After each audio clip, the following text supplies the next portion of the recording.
Welcome back. Let me ask this question for all of you together. As you know, our Prime Minister recently talked about the new high-income economy, that it's time for Malaysia to move into that direction. And obviously, the ICT industry will play a key role in this move towards a high-income economy. I mean, we would like to be like Google stuff and earn lots of money and move in that direction. So, what are your thoughts on this? How do we move that direction? And what are some of the challenges that we need to address now before we can actually, go that way? Hanson?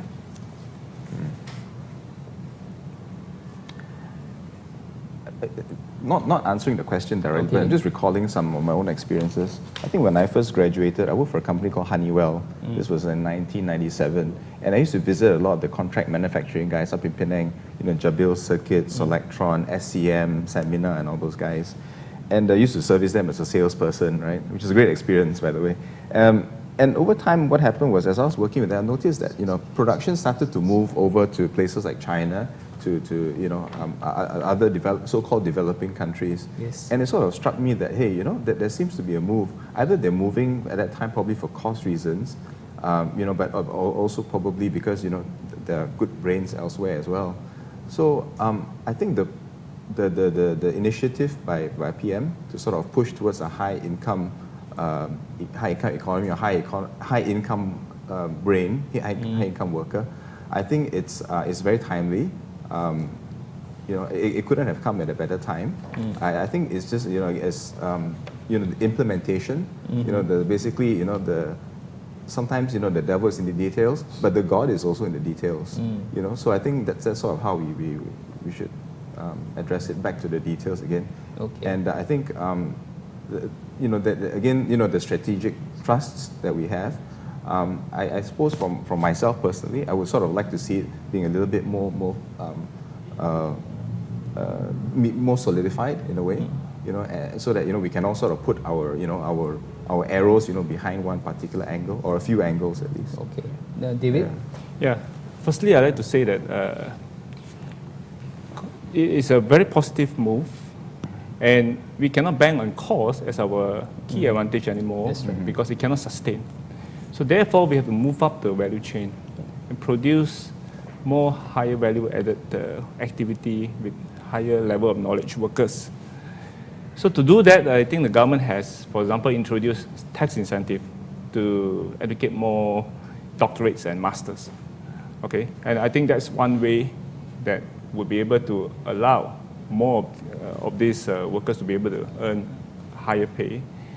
And secondly, I think it has to start from the companies themselves to move up that value, to produce more innovative solutions and services, rather than banking on commodity-based solution.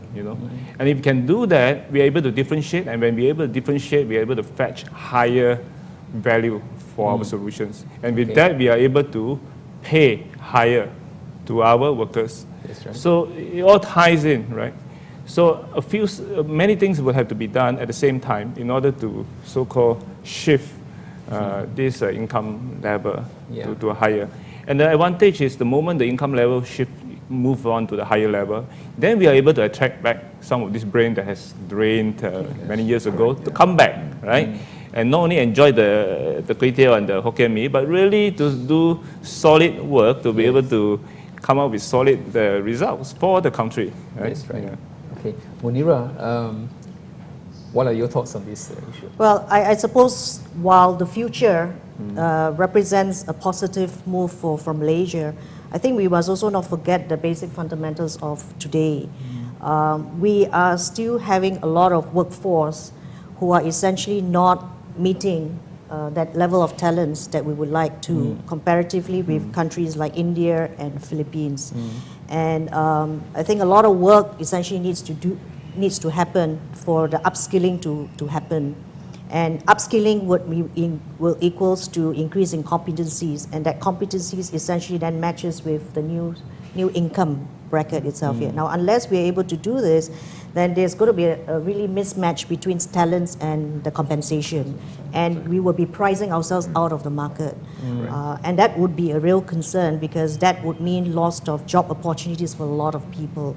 Whether we like it or not, we still have a lot of non-value activities which are currently being done here, and it's creating employment for a lot of people. If I may add to that, and because of that gap, I think the government also has recently come up with a couple of programs like Train and Place. MDEC would have its Knowledge Development Institute, KDI, and together with Outsourcing Malaysia and so forth. We have been trying to fill that gap, by introducing industry-driven courses, training, and in that way, because the industry needs and what the education system comes up, we can never match. There's a mismatch. Because it takes time. The education system do have to go through a process before they get the courses and curriculum updated to meet the industry. But the industry is moving so fast, right? So in between, that's why some of this finishing school program, I think, is useful.